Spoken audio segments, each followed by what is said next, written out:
Hi there, everyone. Jim here with Fantasy for the Ages, coming at you with a quick take episode, which might not be as quick as some that I do, because there's a pressing need. Many of you have let me know you want more about Silo. So here I am coming at you today. If you enjoyed this episode, be sure to like it down below. If you haven't subscribed, we hope you'll subscribe to our channel and keep coming back for all the fun fantasy, sci-fi, and nerdy stuff my son Zach and I will keep bringing to you on this channel. What are we here about today then? Okay, many of you have already watched my Book Blast episodes, spoiler light reactions to the three books of the Silo trilogy by Hugh Howey, Wool, Shift, and then especially the last one, Dust.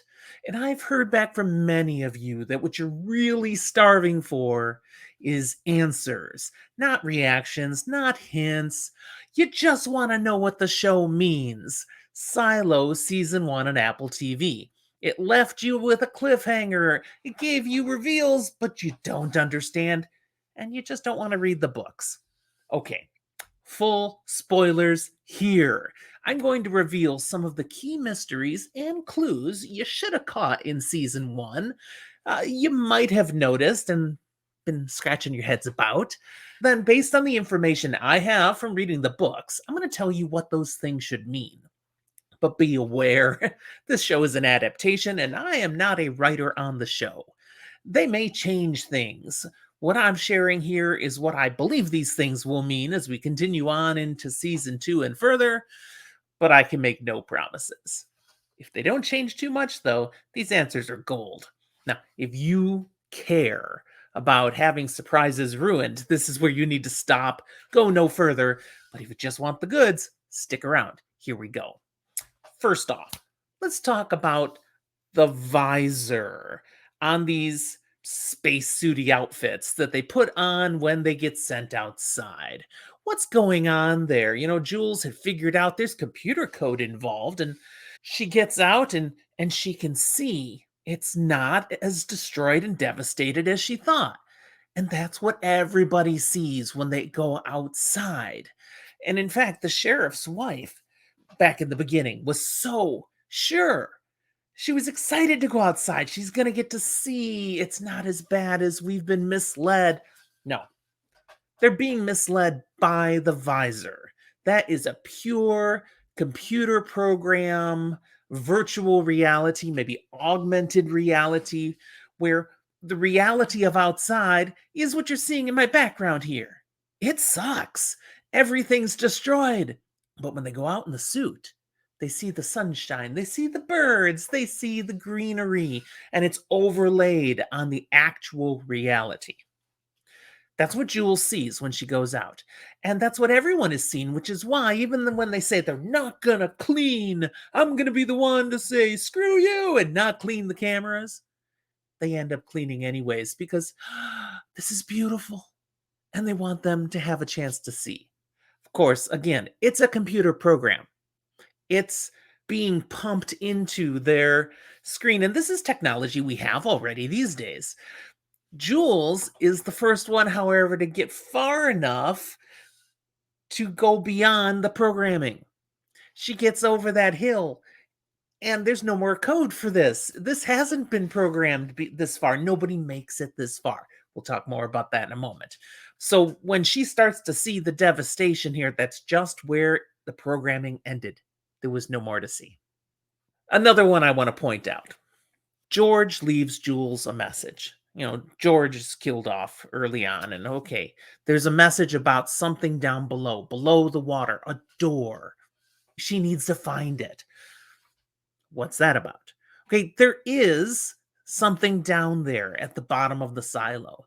Why is water there in the first place? Well, okay, you could say they need water supply, but this is also deep in the ground, and there's, a water table. Water comes up. They actually are pumping water out all of the time. Otherwise, the silo would just fill up. But if they pump enough of the water out, you'll get down to where they actually have instruments still down there from the creation of the silo and an actual place where they could leave the silo. Perhaps one day they're supposed to do that. Again, That's something that's beyond what's been revealed so far in the show, so I'm not going to give you too much there, but there is a door down there that they are supposed to find at some point in their history living in the silo. They're just not there yet. But it's important and it's going to become revealed in a future season of the show. I'm sure of it. Let's talk about the tape. There was this issue right up early in the series where Bernard was opposed and Judicial was opposed to Jules being tapped to be the sheriff because she stole their tape.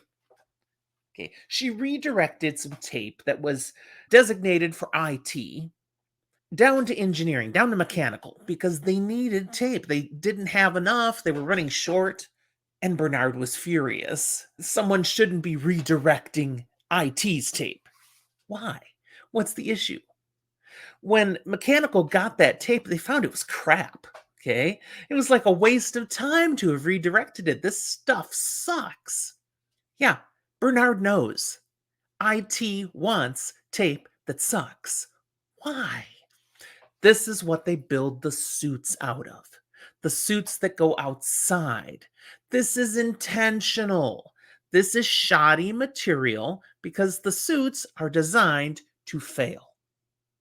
The suits truly do need to be worn to survive outside the silo. There's something out there that is poisonous, that will kill them, and the suits keep it away from their bodies. But this tape fails. It's only good enough for a few minutes out there, and that it intentionally, the seal starts to break down, the stuff gets in the suit, and you die. 100% guaranteed it's gonna happen. IT, Bernard, wants people to die. There's a purpose behind that madness.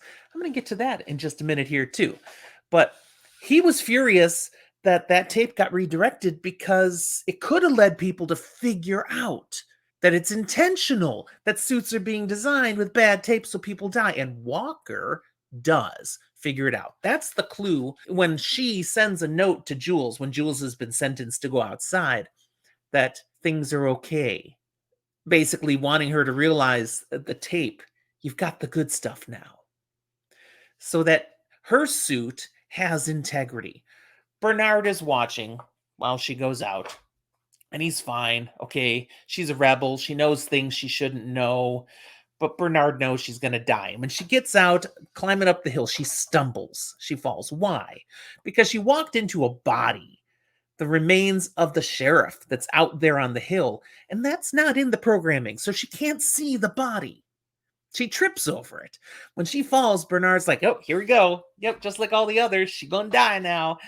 And then she gets up and keeps walking. And she actually uses the little sheriff symbol and can see it's a hologram. It's virtual reality. This isn't real here. Bernard knows there's a problem at this point, and she's going to be able to go farther, and she's going to get past the programming, and she's going to discover the secrets. Okay, why does Bernard want people to die? What's his fixation with keeping everyone in line and seeing that anyone who starts to ask too many questions gets sent outside? This is another big reveal. We're supposed to have noticed this. They made Bernard seem to be a sympathetic character for a while, and then right at the end, it's revealed he's kind of like the mastermind behind everything that's happening here. He's the one really running the show as the head of IT. Even people working for him don't understand everything. When stuff goes up on the screen, not the final episode, but a little bit before it, I think the one just before, and they're seeing what's on the visor, and he's like, turn around. And he goes up and he starts getting, hacking it, ending the feed. He doesn't even want his own people in IT to see things that should be secret. Only Bernard knows the full secrets, and he has to protect them. Why? It's not because he's a megalomaniac. It's not because he's insane. Bernard knows the big picture of what's going on with the silos. Okay, this is your chance. If you don't want to know this, turn this off now. But here it comes. Bernard knows that this silo is one of 50 silos. He had a little access key, showed it a couple of times, including right near the end of season 1, that has an 18 on it. They are silo 18, 18 of 50 of them.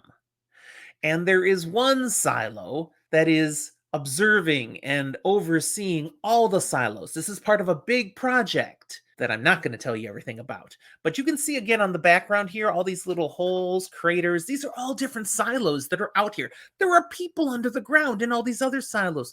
None of them know that there are other silos, except the one person in charge of IT in each one of them. And they can communicate with each other. And they can communicate with Silo 1, the one that's in control, overseeing it all. And Bernard knows he has the job of keeping things running smoothly in the silo, perpetuating the system, keeping things operating the way they're supposed to. And that if they don't, if things get out of hand, Silo 1 will shut down Silo 18. Shut down? He makes allusions, comments more than once to Jules and others. You don't know what you're doing. You don't know how dangerous what this is.